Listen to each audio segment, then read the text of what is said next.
Folks, ఈ సాధారణ అబ్బాయి ల్యాప్టాప్ లేకుండా రాక్స్టార్ గేమ్స్ GTA 6ని ఎలా హ్యాక్ చేశాడు? ఇతని పేరు అరియాన్ కుర్తాజ్. ఇతనికి ఆటిజం అనే న్యూరో డెవలప్మెంట్ డిజార్డర్ ఉంది. అంటే జీవితంలో జరిగిన ప్రతి సంఘటనను గుర్తించుకోగలిగే మేధస్సు. అయితే అప్పటికి ఇతను జైల్లో ఉన్నాడు. పోలీసులు అతన్ని ఒక జైలు నుండి మరొక జైలుకి తీసుకెళ్తుండగా మధ్యలో ఒక హోటల్లో స్టే చేశారు. ఇతను హ్యాక్ చేయకుండా ల్యాప్టాప్ మొబైల్ని హ్యాండ్ ఓవర్ చేసుకున్నారు. అయితే అతను ఎలా హ్యాక్ చేసి ఉంటాడు? హోటల్లో ఉన్న టీవీ ద్వారా. అవును, ఆ టీవీకి అమెజాన్ ఫైర్ స్టిక్ ఇంటర్నెట్తో కనెక్ట్ అయి ఉంది.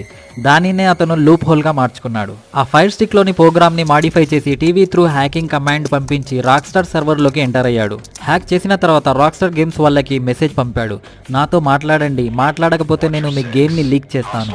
రాక్స్టార్ వాళ్ళు ఆ మెసేజ్ని అంత సీరియస్గా తీసుకోలేదు. ఎవడో మనల్ని భయపెట్టే ప్రయత్నం చేస్తున్నాడు అనుకొని పెద్దగా పట్టించుకోలేదు. కానీ ఆ తర్వాత రాక్స్టార్ గేమ్స్ వారు నిజంగానే భయపడే పని చేశాడు. ఏకంగా GTA 6కి సంబంధించిన 90 క్లిప్స్, యానిమేషన్, ఇంటర్నల్ కోడ్ అన్ని లీక్ చేసేశాడు. అందుకే తన్ని ఒక సైకాట్రిక్ జైల్లో